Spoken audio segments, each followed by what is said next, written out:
December 11th, 2023 Agricultural Advisory Board meeting to order at this time.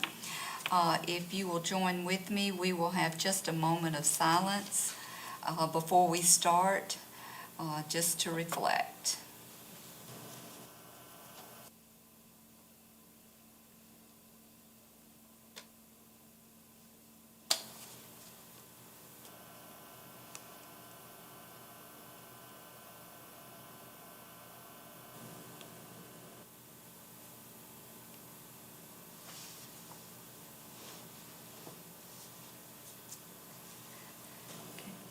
At this time, I would like to ask Charlie Whiten if he would give our invocation before we start the meeting tonight.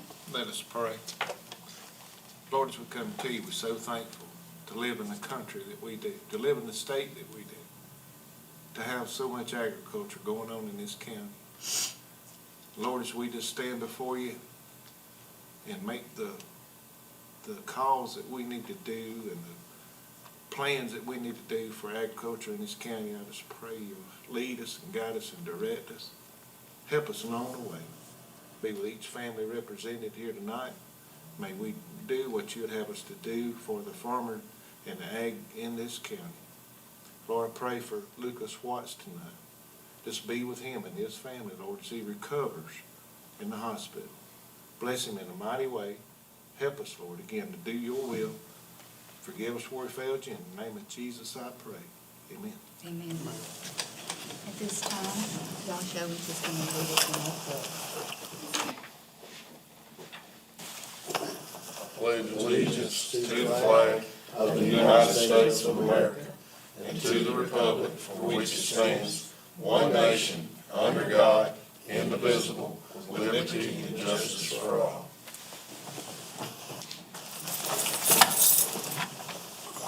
First item on the agenda is the approval of the November 13th meeting minutes. I think you all received them prior to the meeting. If there are no changes, additions, or deletions, may I have a motion that the minutes stand approved?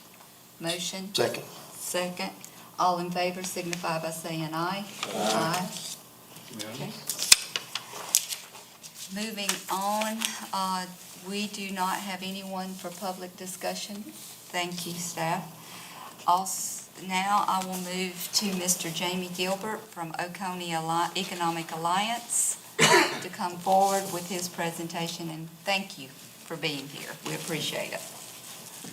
Thank you, Chairman Alexander. Appreciate the invite to be here and to talk with you all. I don't have any kind of formal presentation.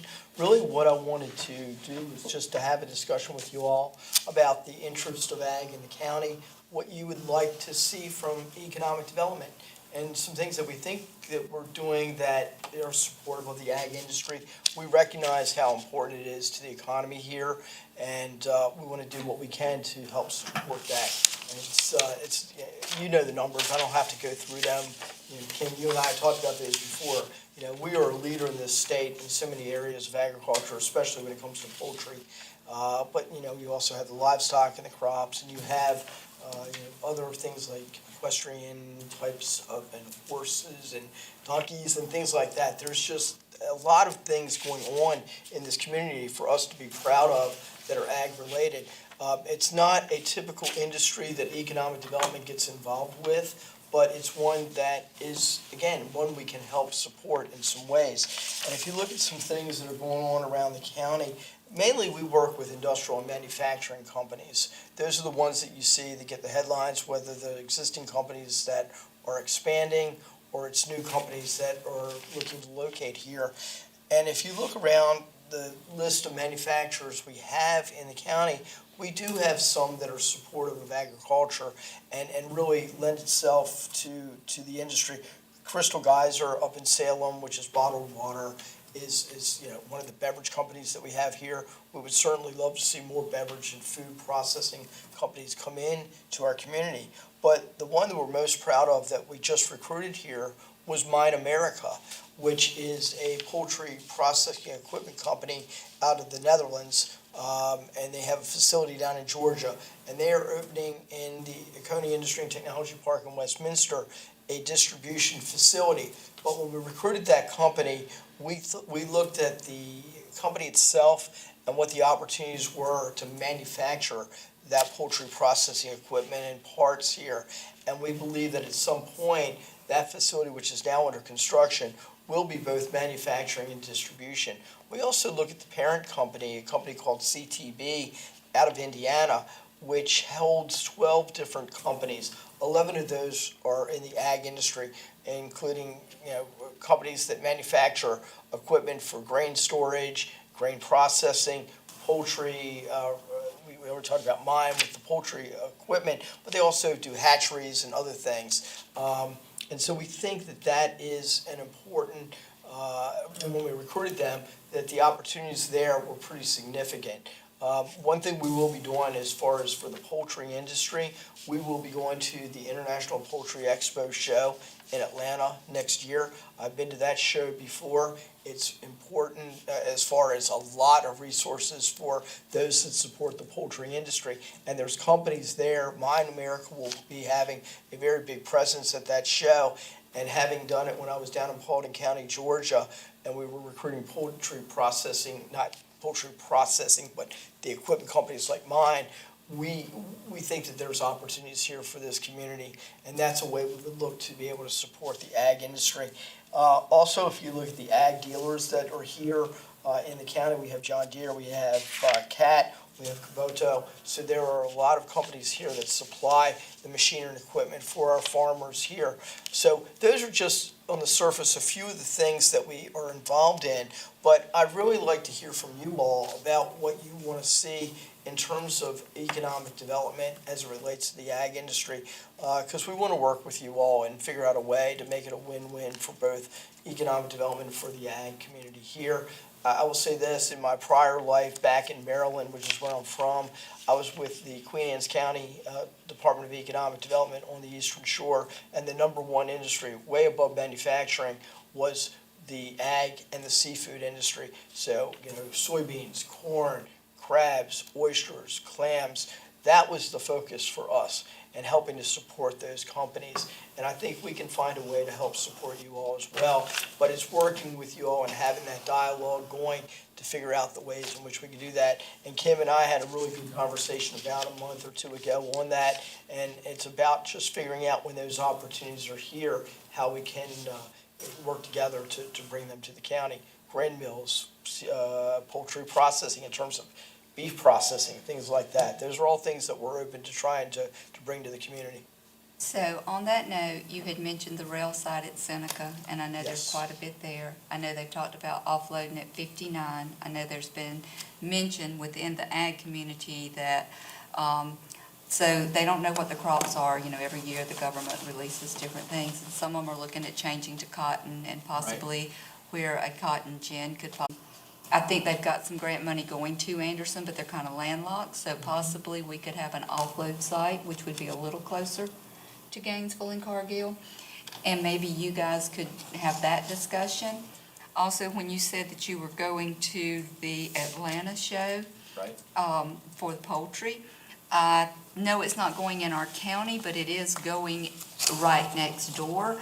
And we do partner a lot with Clemson. I really wish that Chris was here. I know he does forage. He's our forage and our cattle extension agent, not our poultry extension agent.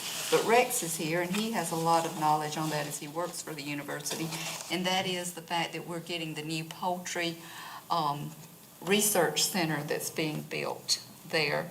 And that may be something where some industry could be on the Oconee side for us. So I'll let you guys have those discussions, and I'll be quiet. I will say, as far as what you and I discussed with agritourism and the possibility of how much land do you need for different types of centers, the Lumberton Center that we discussed is about 45 to 75 acres.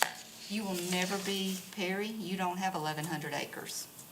But location is important and key if you're looking to recruit any of that. Yes, we have Tryon, and yes, we have TED, and yes, we have a farm center. Having those things fully funded for our county, and I will talk about that more when I go through our year-end presentation of what the residents want and you're welcome to that too, James can email it to you. It states in there what we heard in each of our districts. But I will step back and be quiet, and I'll let these guys that have the expertise talk to you about it. Great. Charlie? Vic? Go ahead, Reed. I don't know a whole lot about the poultry center. Most of the things I hear about is the new vet school, you know, that's a few years away, so I'm not up on it. Okay, all right. I know they're starting to hire for it, and I know that it's going to be built. I know that the, Matt, Dr. Hersham? Hersham, when he came and spoke, Tessa and I went to that meeting, he discussed the importance of the Poultry Research Center and all the things that they would be doing. So I think that is something that we need to, it may not be anything for us at this moment in time, but I don't think we need to just put our head in the sand and say, oh, that's Clemson. I think there may be an opportunity with ag Well, that's, for us. when we work with a number of our manufacturing companies, whether they are, packaging companies, these EV companies, electric vehicle companies we're seeing, whatever the case, from high tech to even some of the, traditional lower tech types of companies that are doing research. Clemson University, CUI CAR in Greenville, all of those are extremely important resources that we talk about. And really, because of the proximity to Clemson, they're right in our backyard, it's an asset. This poultry research facility, I don't know anything about that, but I want to find out about it, especially with going to IPE, next year, to be able to share that with those companies we meet, because I think that could be a very valuable resource and a draw for companies to come here. Right, and that's the reason I mentioned it. I think it is a draw for us, for Oconee County, to be able to bring industry into the county. Absolutely. So, okay. The poultry, we need that, so much. The integrators, they look for different innovations to everything from feed lines to composters. That's the thing that's really going around now, having different kind of composters, dehydrators, that kind of stuff. We actually have a company in South Carolina that sells them. I'm looking into purchasing one for my farm. I don't know if Josh has saw them yet or not. The round, Tomler, they call it. It works fine. But there's a lot of information going to come out of that research center, poultry research center, that we can use. The integrators can use it. What works best, that's what it's going to do. Tell us what we can do and what we can't. How we grow a better chicken with less. As far as the wheat, soybeans, and all, I've talked with Josh many times, and like Kim mentioned, they're gonna run out of room down there, so he's wanting to come with a satellite place, maybe on 59, where we could have grain storage. Maybe he's already looked at 3 cotton gins, I believe, to purchase. Maybe fertilizer storage. So any of that would really help us out tremendously. And these all come by rail, typically to these silos, or they're trucked in? They're trucked in. Okay. If it's on 59, we can truck it. You can truck now cheaper than you can rail. Okay. I wish it wasn't like that, but it is. One other industry that was talked about quite a bit in districts 4, 2, and 1, and I would say especially 4 and 1, was our timber industry and the amount of timber that we have.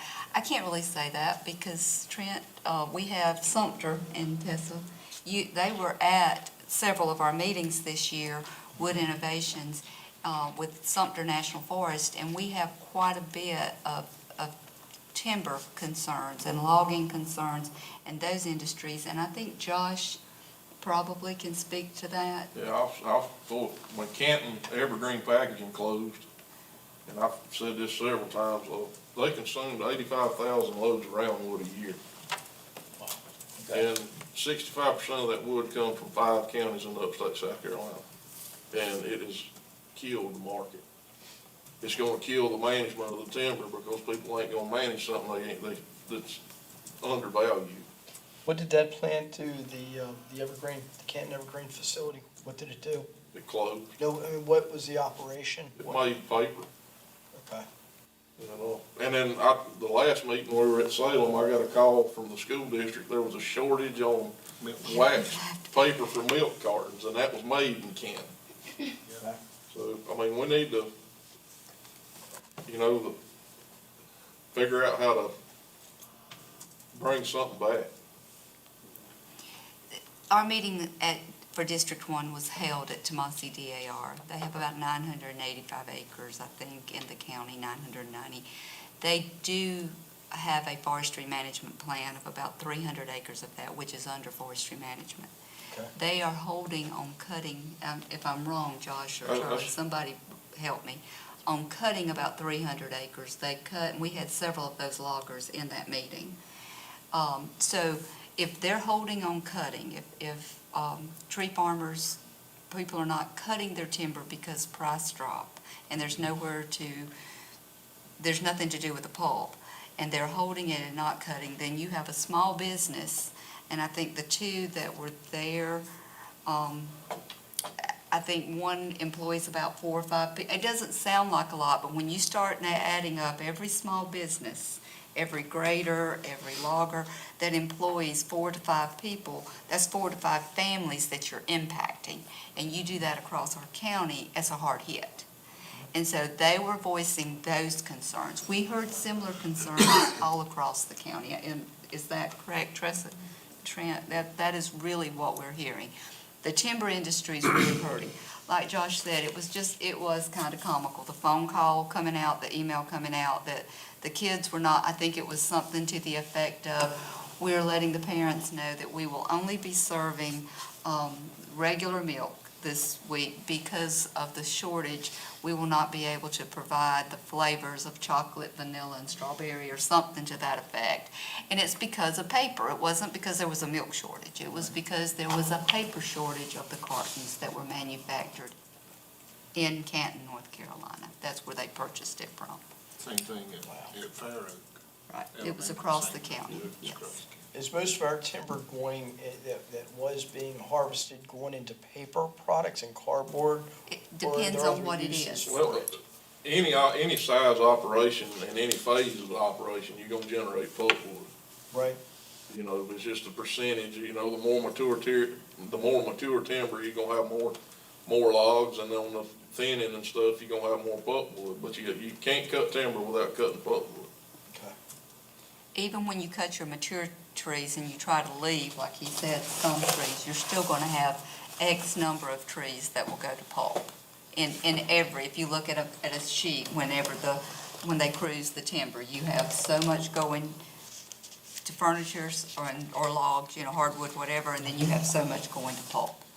And so that's what makes your paper, and that's what he's talking about, is the fact. And so a lot of folks have chosen, because they're not getting anything, they're not even getting, is it 35 cents on am I even at that, or is it $1 or $2? Oh, it's the stoppage. Mhm. Oh, it's nothing, it's a couple dollars a ton. Right. So if you're not making any money and it costs more to do it, people are just not thinning. That's my point. Right. I don't want to Right. misquote It the costs fee. more than what you're getting for it, so Right. it's not worth doing. Right. It was also mentioned, pellet mill. Josh, hit me out on that. We have Enviva in Greenwood, and they make export pellets. And they I sort of been studying on them, they kind of hit a rough patch, in Kim had called Blue Ridge, I'd kind of like to see something go full circle where we could produce energy. Exactly. We consume, you know what I mean, So it's something biodiesel type of plant. or biofuel, yeah. Right. And the problem we have, so in Georgia, they do the biodiesel. There's a guy I know, he comes out of Georgia. right above Gainesville there, White County, and comes to Anderson, picks up the oil and does the biodiesel in an old chicken house, actually, in their farm. But they also have in the rural areas pellet generators. When, during bad storms, whatever, that they can run those generators on pellets, and it's considered renewable energy. The issue we have, Jamie, is my understanding in our state, we don't have deregulation. So Blue Ridge just can't put a pellet generator. You have the big guys, Duke and then the cooperatives, and they're all, they're not deregulated, so we can't.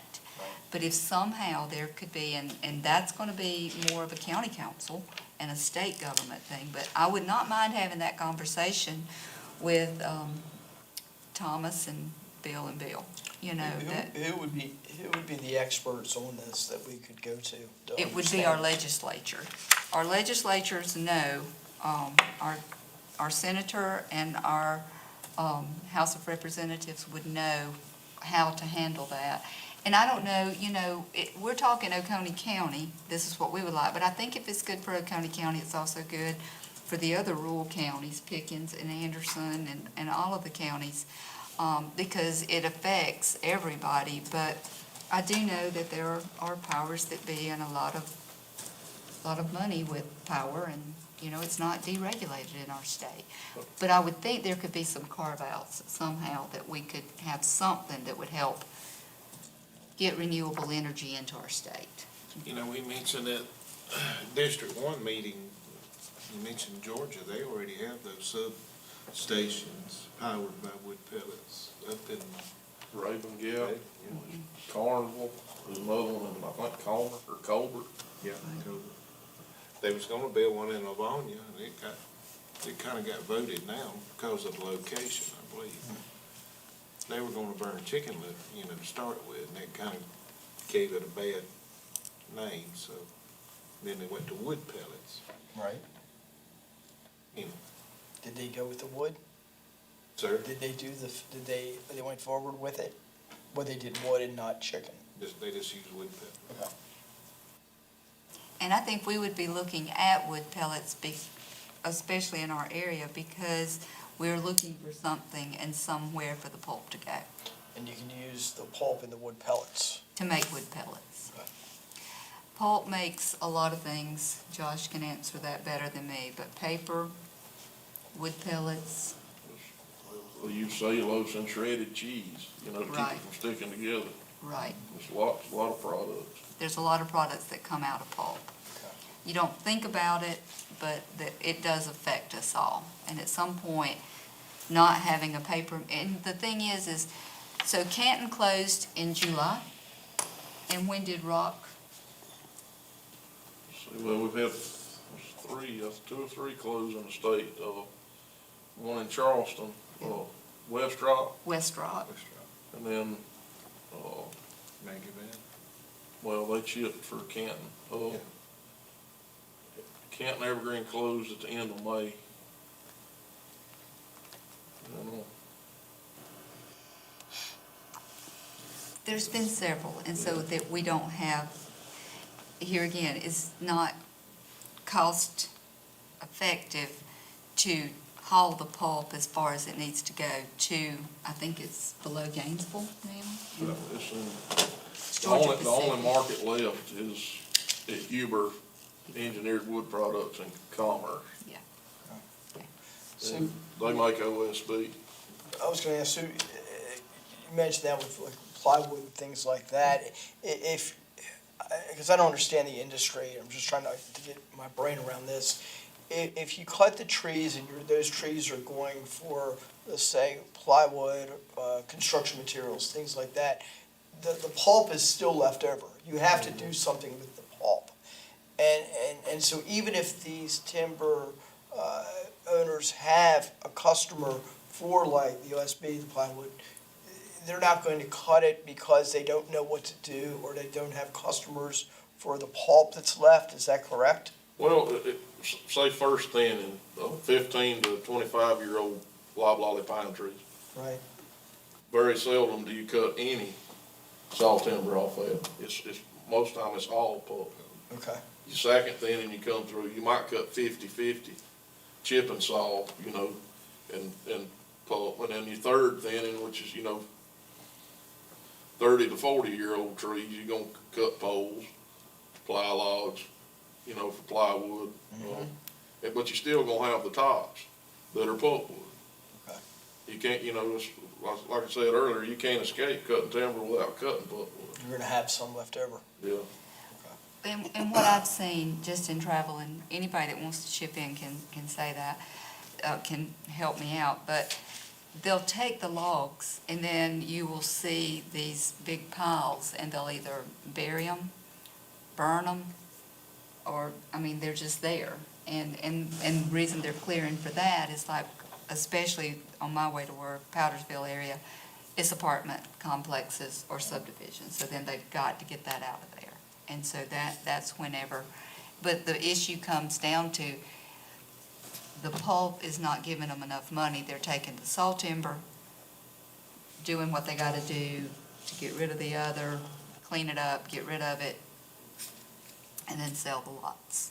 A lot of it's not going back in timber, and that's gonna be an issue down the road, so that's what we're talking about. There's so much that could be used that's wasted, I feel. This new transmission line coming through South Union area, Right. part of it goes through my fields.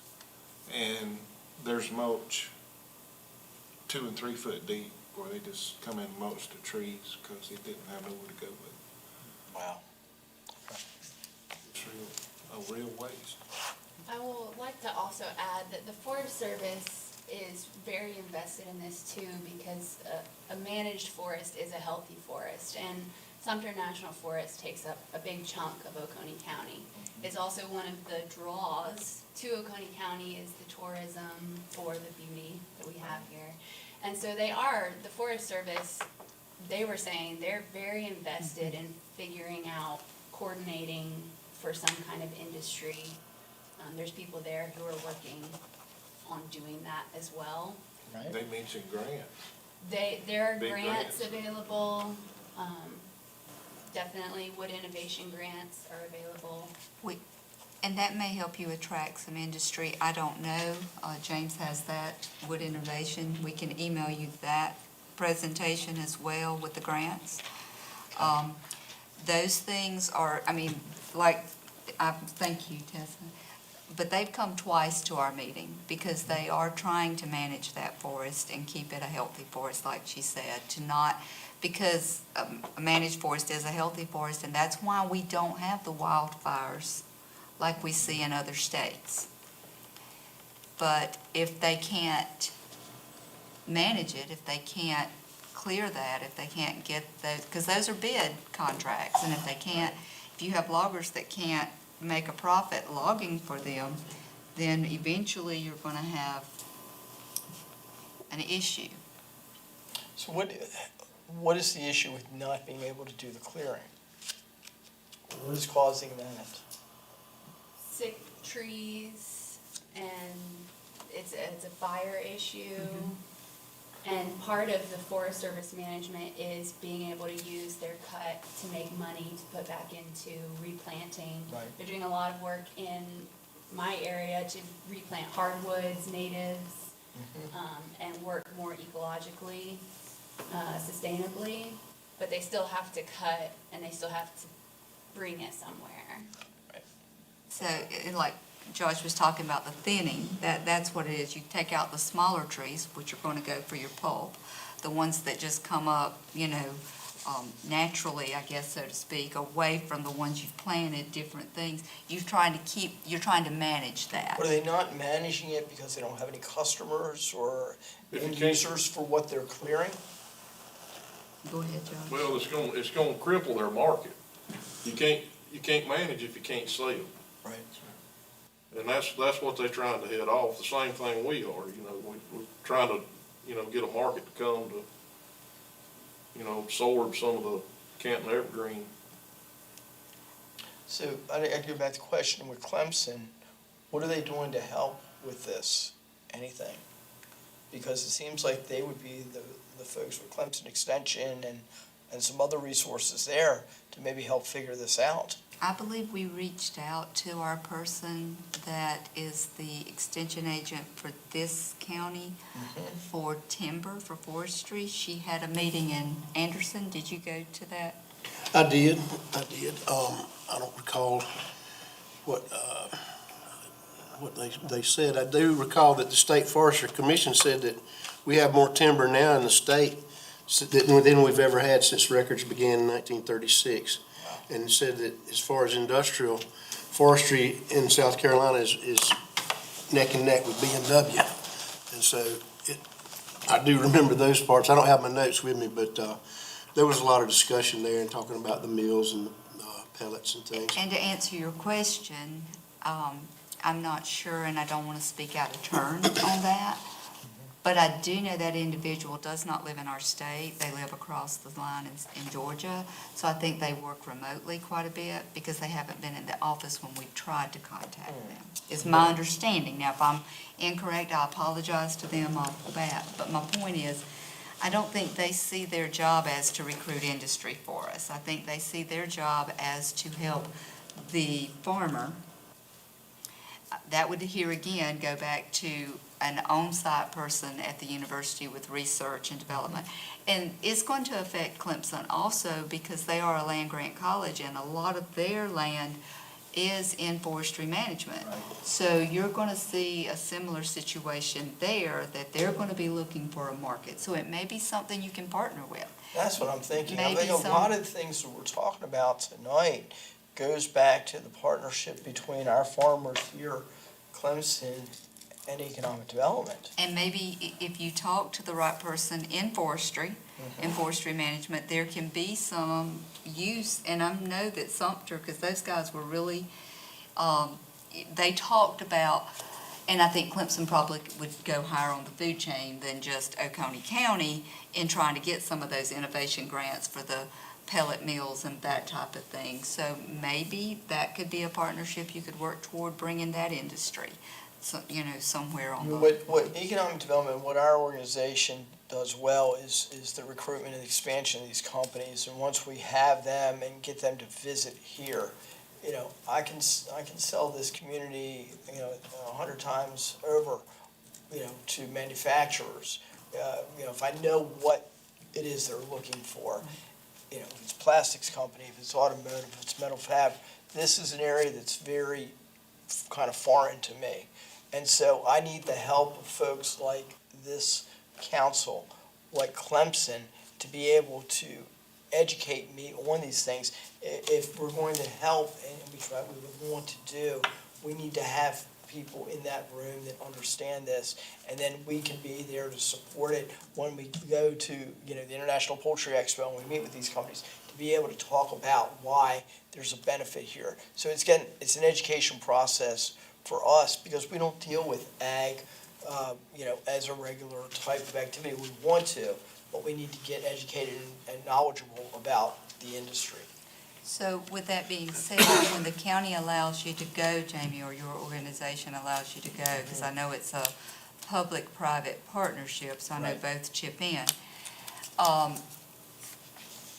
do they allow you to have, like, for example, people that have the knowledge to go with you Yes. to speak? I could talk to my board. So, for instance, when I go to that show, and I'm not planning to go overnight, it's short enough to be able to drive down there, but I could take some with me, pay for their admission to that show, to accompany me. I've done that before when I went. The last time I was, at the show, was actually, like I said, when I was back working in Georgia, which would have been back in 2014. And at that show, it was the day they had the blizzard, the whole blizzard that shut down all of Atlanta. Okay. And I was there that day, and I took a gentleman with me, a good friend of mine who had worked in the poultry industry for a very long time, and he went with me to that show and introduced me to all of those vendors that were there and the ones that he knew. And it was so helpful because he could speak the language and he understood it. So yes, I can definitely, with OEA, we can partner if we go to a show like that and bring in one or two folks that would be able to assist us in meeting with those companies and recruiting them. I just think if you had, like the actual farmers, the guys that are like, well, in talking about the wood stuff, like Tessa, who has been up there with Sumter, Josh, who works the industry, who runs crews, who knows what we need with a pellet mill. If you're talking and he also he has a poultry farm as well, and so does Charlie. They know the integrators. They know what they got to have. My thing is, it's hard to recruit because you don't know what you don't know. Right. But if you have the knowledge, I guess I'm trying to say is, if you have the folks that have the knowledge to do that, just like Trent's a beekeeper, he can tell you exactly what you need to have there with those type of industries. If you have these folks, then come to us and ask us. I mean, it's December, and I think we've been trying to get you since about May or June, and I know you run a busy schedule, and the presentation you made to county council was great. Thank you for doing that. I think if no one has seen it, you need to go look at it, because Jamie did do a great job in talking about how much ag does bring to our county. And I think sometimes we just forget. The food shows up and we're just happy, but it doesn't just show up. It takes an industry to That's provide right. it. So, Jamie, Sir. is there interest with biodiesel plant? We see those come across our desk occasionally, maybe once a year. Back, I'd say 4 or 5 years ago, they were pretty frequent. We've seen a drop-off in the numbers coming in. But I think there would be, if you're asking, is there interest on the part of the county to do something like that? Yes. As I said to Kim the night that we talked, whether we're talking about something like that, whether we're talking about poultry processing or beef processing, we need to be able to find the right locations for those. You talked about Georgia and how there was pushback on that. It's got to be a location that's going to be able to work and be supported. It may not be in one of our industrial parks. It may be a standalone site in another part of the county, but it's about finding those locations. We would support a biodiesel type of project. We would support poultry processing, beef processing. Those are projects that are good projects for the county. They just may not fit like into an industrial park setting. And so that's what we would look at, and we would like to work with you all on that. If you have some ideas and locations that could work, we would try to bring them in. I know, I'm on the biodiesel board with the soybean board. And last week, there was a jet plane took off from Los Angeles and went to France on biodiesel. And that's a big kick for biodiesel, so It is. it's probably gonna roll now, so. Trent Just can, heads up, it could take off. We could do very well. Trent can talk to you about having to find somewhere to process for, Oh, yeah, as far as beef, I mean, it is tough. I mean, and I think some of the main problem is just access to employees to help do the processing. Like Snow Creek, a lot of people uses them, but it's just got, I don't even know if they're even doing it for the public anymore. You know, Charlie? Yeah. They are. But it's on a small scale. Yeah, because, I mean, you'd have a beef ready to go, and then they bump you 2 months, and that's just hard to do, you know? And I think their problem's been mainly just having the workers. Well, they And- got their sausage, Mhm. they got their quantities they have to have for that, so you can get a beef every now and then, but it's, Yeah. and I think that's it. We only have 2 processors in our county, and I think that's what everybody's talking about, is it's tough. During COVID, they relaxed some of those laws and the cottage laws, and some people were able to do some small remnant stuff on their own. But it's tough, because people need that beef, and Yeah, it's that- been talked about for a while. Yeah, I mean, that's a great opportunity for somebody that's willing to put the time and the investment into it, because I don't think there'd be any kind of shortage of having animals to process, because, I mean, I have to carry mine to Georgia, and I know a lot of people carry stuff.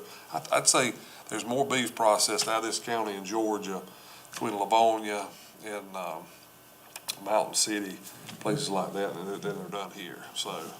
A group did a survey, a pretty good survey on it, a group of cattle growers, and they added up all the products that are processed outside of South Carolina, and we're losing, I think it was like $280,000 a year or something. I don't remember the figure, but it was, add up the goats and the cattle, it was significant. Okay. And So we're just letting it go. So those are the kind of industries, I think, that everybody, does anybody have anything else? Do you have anything? Yeah, Jamie, you mentioned the, going to Atlanta and taking the poultry guy with you. Yep. I've run across counties that had an ag person on the Oconee, or on the Economic Alliance Board, and I think one of them was in Maryland.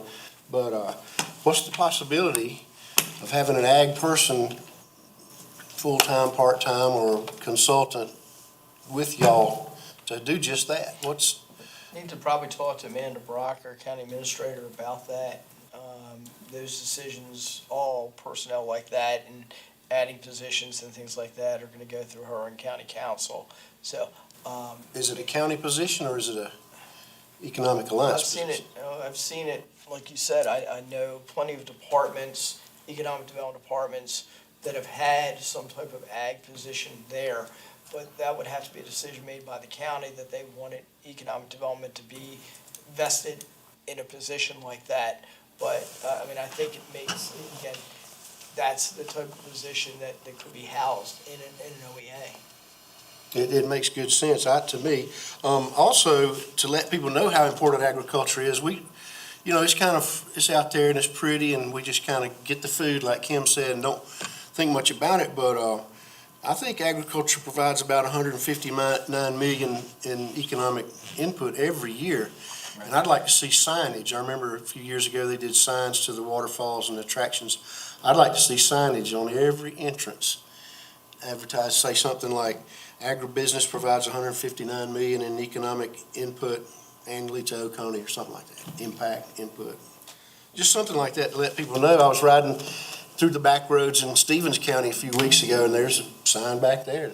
Everywhere, but Georgia really exposes their vineyards and things like that They do. to the, If there's one lesson we could take from Georgia and even North Carolina, is the fact that they do promote their agriculture.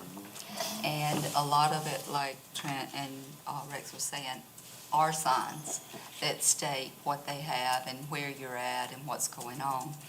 I think that's important, probably not just for ag, but for other development as well. You realize, and we're going to talk about that in the Ag Task Force report in a few minutes, but you realize that that's what you're moving into, is an agricultural community. So, anything you can do there to help us, we would gladly take that as well. And to be truthful, Rex, that signage probably needs to come from the tourism, because that's where those signs came from. And that's not a part of your group, that's a Right. part of another group, so that's where those signs came from. So maybe that's something we can look as a goal to keep us moving forward. They don't have to be fancy like the two stone masonry shake roof entrances at Lake Hartwell and the other one. Those were tens of thousands of dollars, but something. Right. The brown signs advertising attractions are nice, and the green signs are nice, and just something. Right. I tell the kids when we have career day, she mentioned it earlier, how pretty this county is. And I mentioned it before the county council. What we have here is a blessing. The way we grow grain here, and it goes to, but we have to go to Cargill and Gainesville, and then they make feed, turn around, bring it back to feed our chickens that we grow for Fieldale. And it all makes a big circle. Right. But what we have here is, like I said, a blessing, 364 chicken broiler houses in the county. The diverse apples. We have a diverse agricultural community, not to cut Charlie short, but maybe, Jamie, so you have the guys sitting here that go to their meetings. Maybe you could invite Jamie to a poultry meeting or a Farm Bureau meeting, because that's who he needs to talk to. Maybe one with the integrators and maybe Cargill, if y'all could make those connections, because the feed grain storage you're talking about is Farm Bureau, but then it's going to Cargill. And if they would look at coming, that would be another industry to support ag. And so Cargill is kind of landlocked also. So And a lot of those credits, Jamie, are hitting close to 20 years, so they're going to be running out in Georgia. And unless they're going to renew them, it might be time to strike. Okay. So those integrators, and maybe if y'all can get together and exchange some information, that would be a good thing. Jamie, I think we need to make decisions pretty quick. What's coming, over the pipe. And what I'm hearing from integrators, and I know Josh probably heard the same thing, concrete's moving in around Baldwin, coming out of Atlanta, coming this way. What do we do? Right. We got to make a decision. Are we gonna keep growing chickens here, or what? Are we gonna be out of business? You know what I'm saying?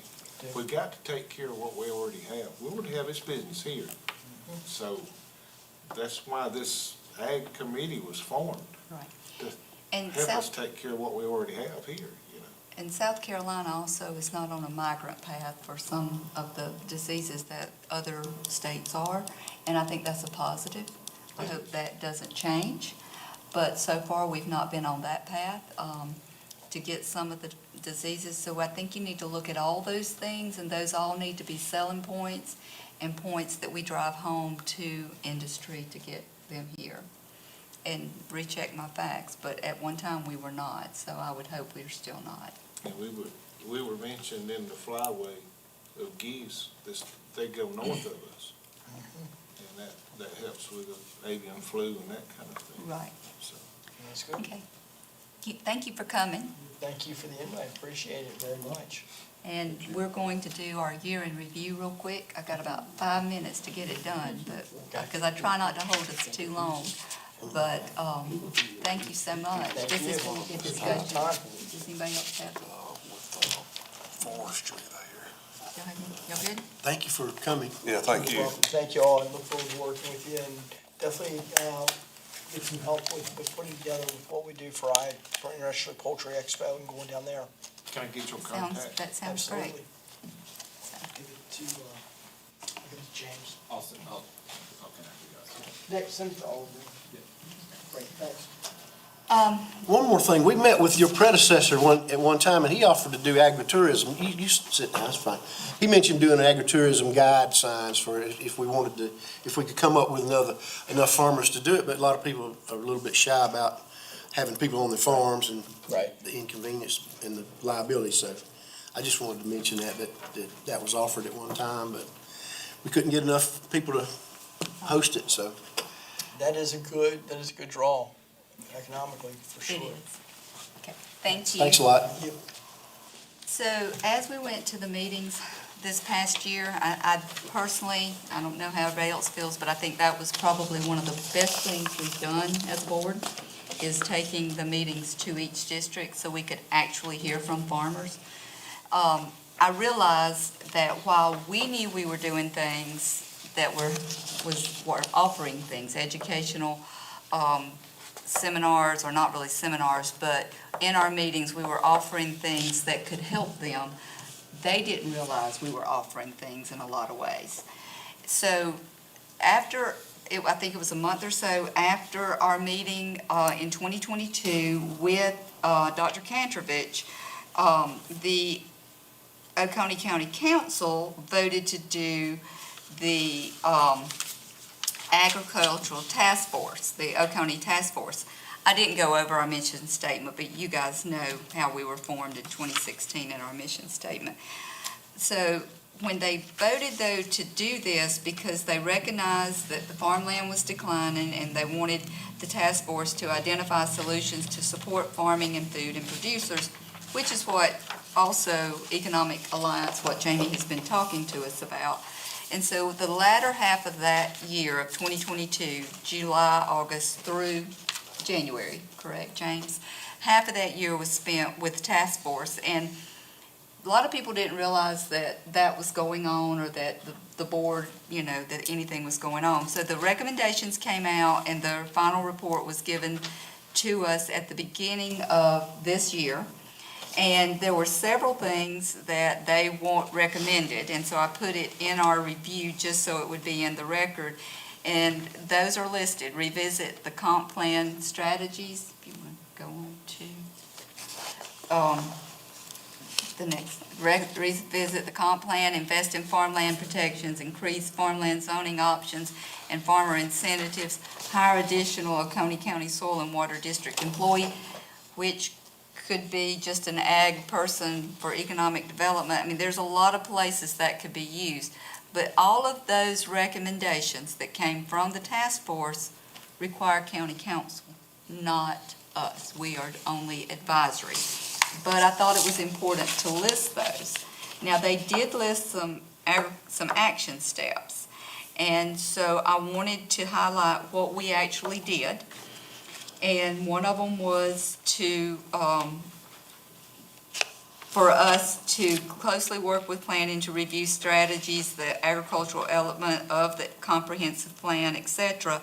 And we did that. I think Josh and I, we talked to planning, and they were going over trying to check off their stuff and different things. And it was like, well, you know, there were several things that needed to be addressed, but we did not approve their Ag 2 zoning proposal, and so we sent it back to them, and I think that has died in planning. They passed it, didn't It went, they sent it to council, and council's not taking any action. Okay, they went ahead and sent it on even after we had said that was, we didn't necessarily approve that option, but they sent it on. The other thing was the steps to create the ordinance for a voluntary ag district in Oconee County. That was the presentation that you guys got last month in November from Isaac. I thought he did an awesome job as our intern. He went through everything that was there. I think personally, and you guys can decide if you want to vote on this or not, but I would like to make that presentation available to county council. Not that we have to go present it, but I think they need that information because that was an action step that was in the Ag Task Force, and we did complete that. We had someone to go through and give us all the information that is there if they choose to create a voluntary ag district. Well, we should go to planning commission too, don't we? Yes, sir, it does, I move that we send it to both of them. to both of them. Do I have a second? I see. Second. All in favor? It's unanimous. Yes. But that way they can look at it because everything is there that they need to whether or not they decide to go forward with it or not. I think we would all be willing to give input, but that is, again, a voluntary action that farmers need to choose. I think the best thing we did as a board this year is taking our meetings out of this chamber, because again, thank you, Jamie, for coming, but most people are busy. I hope there are people watching or that will watch later, but we don't get any feedback in here. We don't have anyone coming to talk to us often. We don't get a lot. So we took it to each district. And Charlie, we went to your district first, which was 59, and I think they asked for exactly what Jamie came to find out. They would like agricultural-based businesses in the Golden Commerce Park on 59. They gave examples of what they would like. And they talked about that. Then they also wanted us to present to council and to keep everybody in the farming community informed. And I think we have tried to do that this year. So that's what we listed. In District 3, Rex, thank you for doing that at the Farm Center. They wanted to see a partnership with schools, farmers to support the local students in the FFA program, and the funding for the Farm Center to be fully funded. I think we heard that at several of our meetings, that they wanted to see, the residents wanted to see the Farm Center that's there fully funded.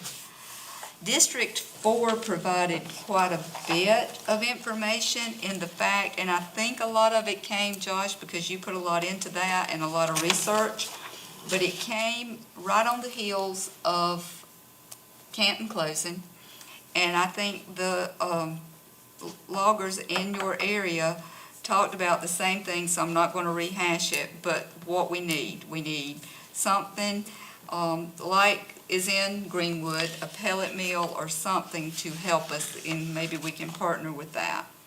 District 2, we've discussed a lot of that tonight with Jamie as well. And we talked about the rail site, grain storage, wood market, pellets, chips, USDA processor, and again, fully fund the Ag Center. District 1 really didn't tell us anything any different. They pretty much want the same thing, and they even talked about the land that was selling that were farms in their area, and I think it's because where we were sitting, within a mile radius, you have 4 farms that are no longer farms that are being developed, but they can't be afforded by farmers or ranchers because they sold for $20,000 to $30,000 an acre, and that just makes it hard to farm.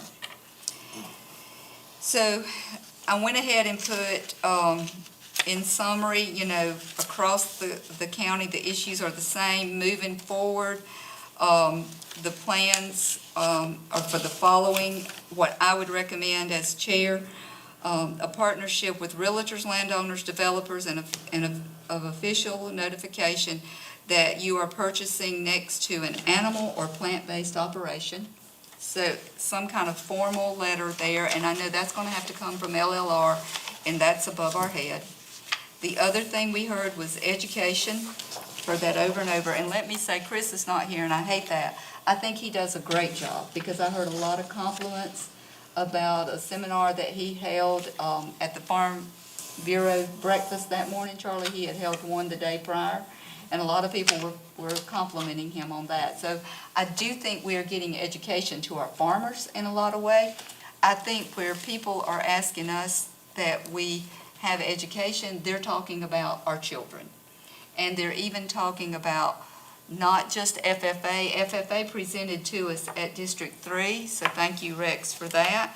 But I think they're talking about K through 5th grade, and I think and middle school, and then high school. And I know we do have a middle school FFA that has won a national recognition. Congratulations to West Oak Middle for that. I think that is awesome.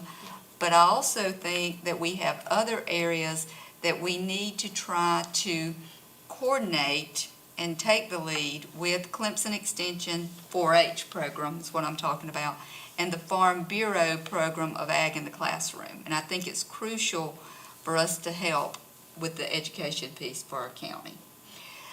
And the reason I put this together is because when we started going, how many times did we hear, well, what have y'all been doing? Well, have y'all done anything? And we had Dr. Kantrovich in June of 22.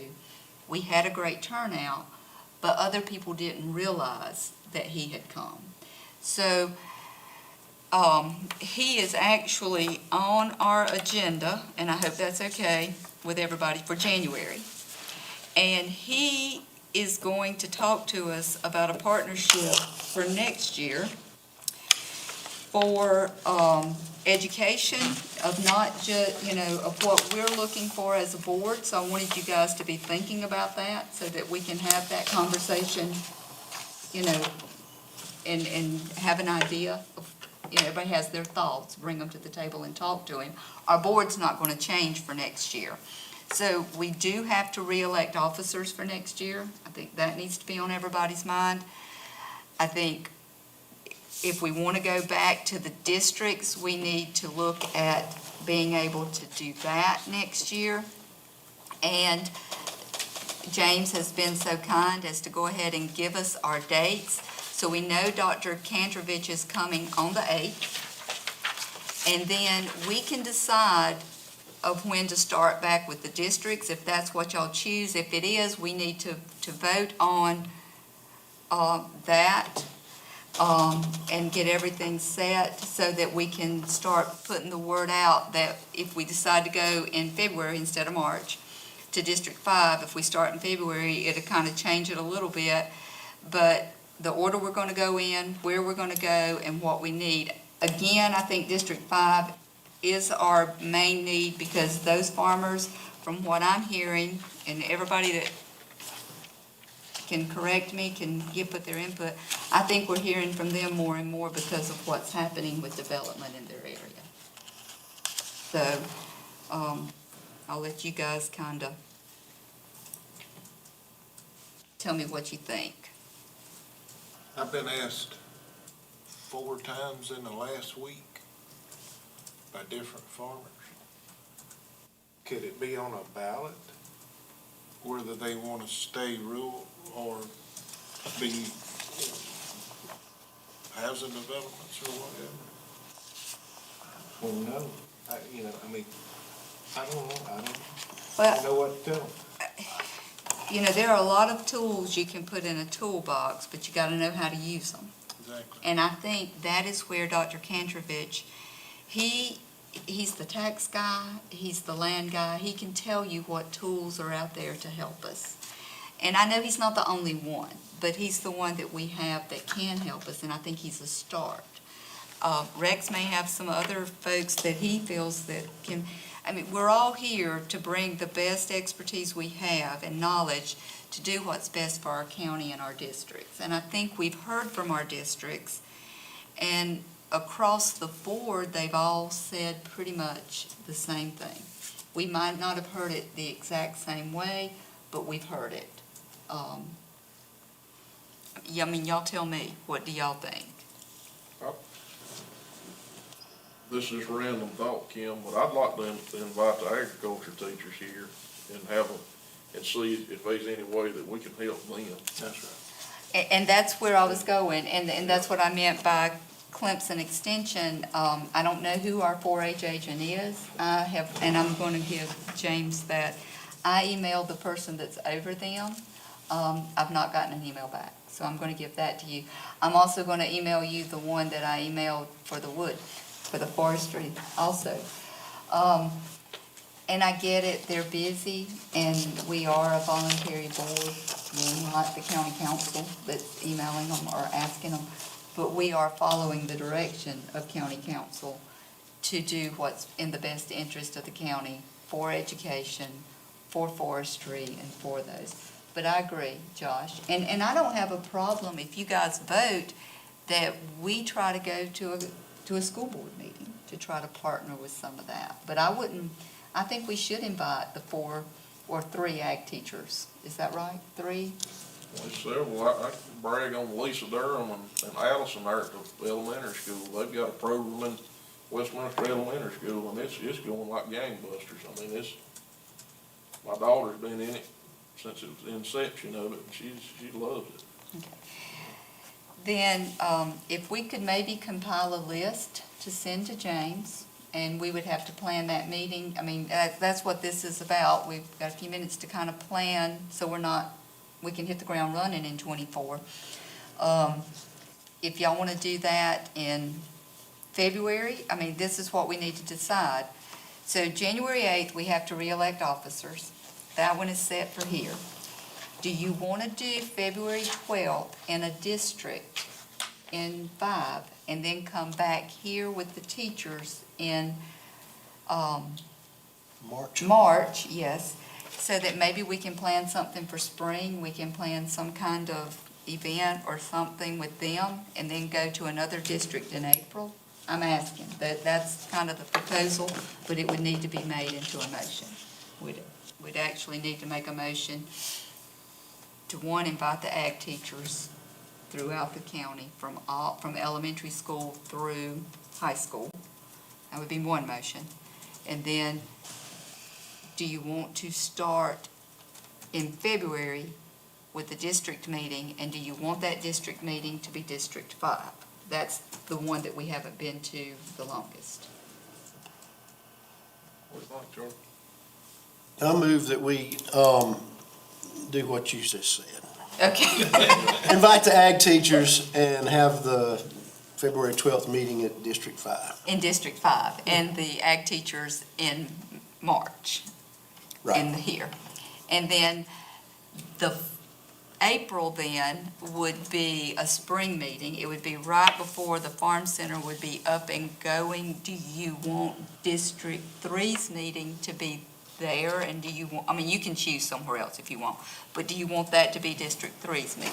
That's the next thing on the agenda. I'd like to repeat the pattern Okay. that we did last year, just repeat it. Okay, so we're going to repeat the motion on the table then that we're going to vote on. Let's vote on the ag teachers first, so we can get that one off the table. Motion on the table made by Rex is that we or I'll say Josh, and Rex, you second it? Yeah. That motion, is that we invite all the ag teachers from elementary through high school to a meeting in March the 11th in county council chambers to help start planning education of agricultural in Oconee County. Motion and a second is on the table. All in favor? It's unanimous? Rex made a motion that we follow the district meetings that we had last year in the same order, which would be 5, 3, 4, 2, 1, alternating months, starting in February, March, May, July, no, No, you're gonna be, be, sorry. sorry, I messed April up. for District A- 3. yeah. June for District 4. 4, August for District 2, and October for District 1. gotcha. What James just said. Do I need to put all of that in Yep. there? No, okay. So Rex made that motion, we need a second. Charlie second, or Trent. All in favor? Aye. Okay. We will need to plan what is going to be on the agenda for, May, right? Yes, ma'am. For May, July, and September, but those don't have to be right now. You may want that once you meet with the ag teachers and once you meet with Dr. Kantrovich. I just wanted us to kind of have an idea of where we were going next year and what direction we were going in. And then whoever takes over in January, we can kind of hit the ground running. I would just like to say you've done an excellent job as chair, Well, thank you. and I'm very impressed by the organization. I think 2023, this was my third year, and I think it was the most effective that I've been on the board. Well, and that was our goal, I think. We wanted to be effective and to do something to help the farmer.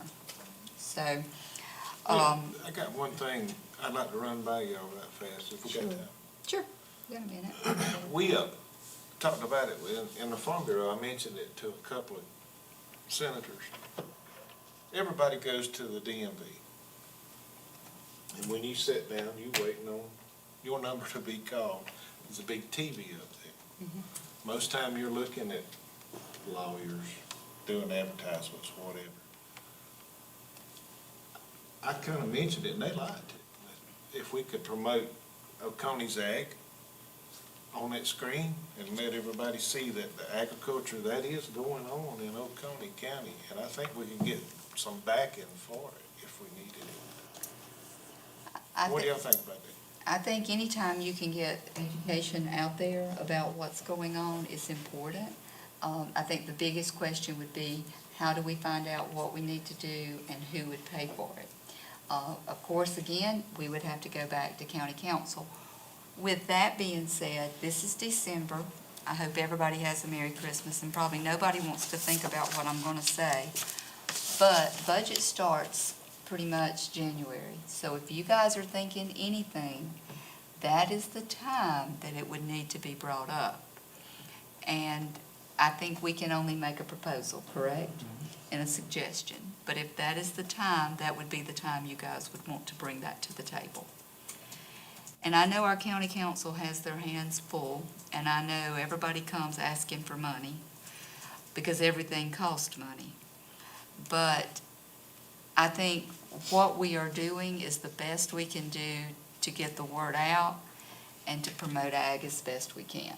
But I think that's a good idea, Charlie. I don't have anything negative. I do think that would be a state thing, and mention it to the senators, and our delegation is probably the best place. What we would need is information, like Rich mentioned, And I think putting we, up signs and that. Right. We can I can give how many soybeans are grown, or how many Right. chickens And I are think- grown in the wood, and the apples. I think if you go look at Jamie's presentation, I know he didn't bring it tonight, But if you go look at that, and I think it's a PowerPoint, isn't it? Maybe he would. It's probably, I'm not sure what it If- was done in, but probably. Right, if And he would The share- other thing that I would mention is the 2022 agricultural census Right, should be nationally available in February Right. of '24. So right, that will be your latest numbers for everything, even though it'll be 2 years old when it's published, but. right. But those types of things, if you could get them to put them up there, now, the Oconee Alliance, before it was the Oconee, well, it was the Oconee Alliance, they are the ones that printed the ag, it's a black background sign, I think Rex has a copy of it, a lot of them have been printed since, that shows how much we produce in all those categories. And those numbers are really old, but those numbers are also very high as well. And I know they have only increased since then, but something like that would be a great thing to flash up on the screen. That would be a great thing to break down, to welcome to Oconee agriculture.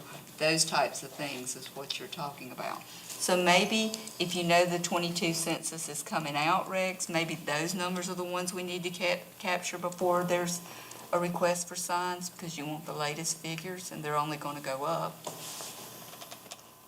So that's it. But maybe that's some homework for the holidays. Nobody wants to work over the holidays. I hope everybody has a Merry Christmas.